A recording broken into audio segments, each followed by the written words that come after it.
And we got Jordy Smith out in the water here in Heat 15, the round of 32. It's an all South African match in Heat 15. Jordy Smith from Durban, South Africa, up against Matthew Mcgillivray from Jeffreys Bay, South Africa. Kaipo along with Megan Abubo and Shaden Pacaro. Yagodora and Joao Chianca. Matthew Mcgillivray on his opening ride against Jordy Smith with a big slash on the forehand in their priority portion of their heat. Here's a replay, Megs, of Mcgillivray's opening ride. Yeah, his opening turn was really nice, swooping turn there. Beautiful snap there in the pocket. Looking good, super crispy. That was an 8.17 for Chianca. Here we go. This is the first wave up and out for Jordy. Both of their coaches, actually. Here's Jordy Smith.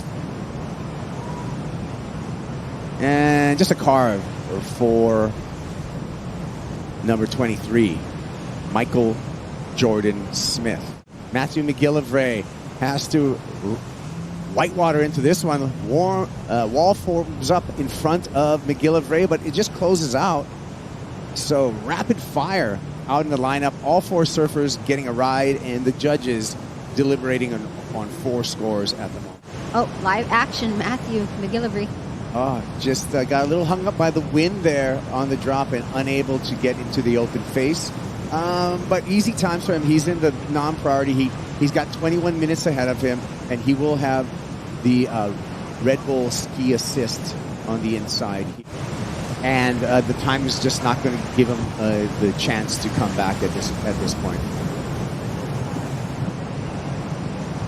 Smith, patient, slashing. Ooh. And that was going to be a little bit of an adjustment under the water for Jordy Smith. And these two heats, actually, Jordy and Matthew, they're both amazing surfers out here, and that's Jordy up and riding. Looks like a little frothy wave for him to start, but nice finish. And yeah, that lots of weight he has on his foot right there, so that really helps him to just go maneuver through those bumpy conditions very well. Jesse, this kid is an animal.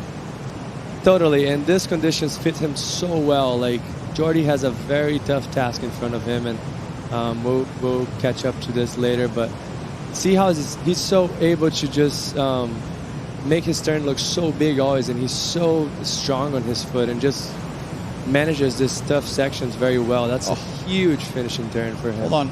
We're talking about it all event long, and the breeze has kicked up a little bit more further and even more easterly, so it's almost like a traditional trade rather than the southeast, but it's definitely strengthening. You know, it's much stronger. It's what is forecast. We watch this replay here. That section there flattened out, but this was an opportunity to really solidify the score. He had it going on, but just couldn't hang on.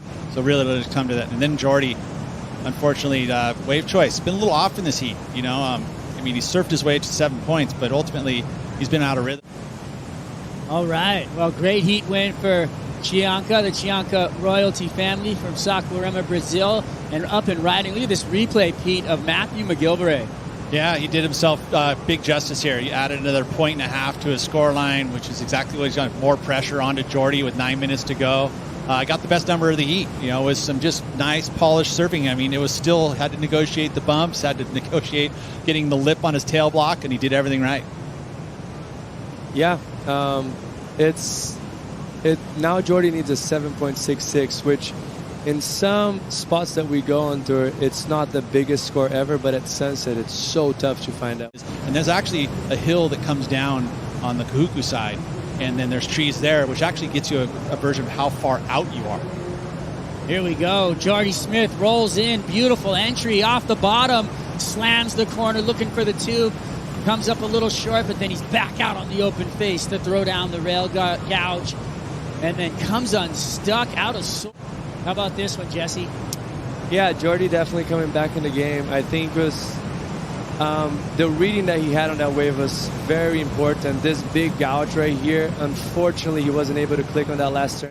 Here we go. Mcgillivray rolls in over the falls, pulls into the tube. He's deep. I don't think he's coming out of that one, guys. No, I don't think so either. But, I mean, he gave it an effort. The airdrop, unfortunately, kind of got him unstuck, which probably sent him 2 yards too deep, although that wave didn't stay nice and open. So either way, I don't think it would have been a great ability to get through it. This is a tough position for Jordy Smith, not 19 having seconds. priority. Yeah, he can cover right here easy. He's in a tough spot. He's going to go. Mcgillivray taking this wave out of defense. Not an amazing wave, but he's going to shut the door on Jordy Smith. He's going to throw down a cutback, and he's going to say thank you very much for my first win over my fellow countryman, Jordy Smith. Yeah, that was pure fire flying off the tail. Matthew Mcgillivray taking the win over Jordy Smith.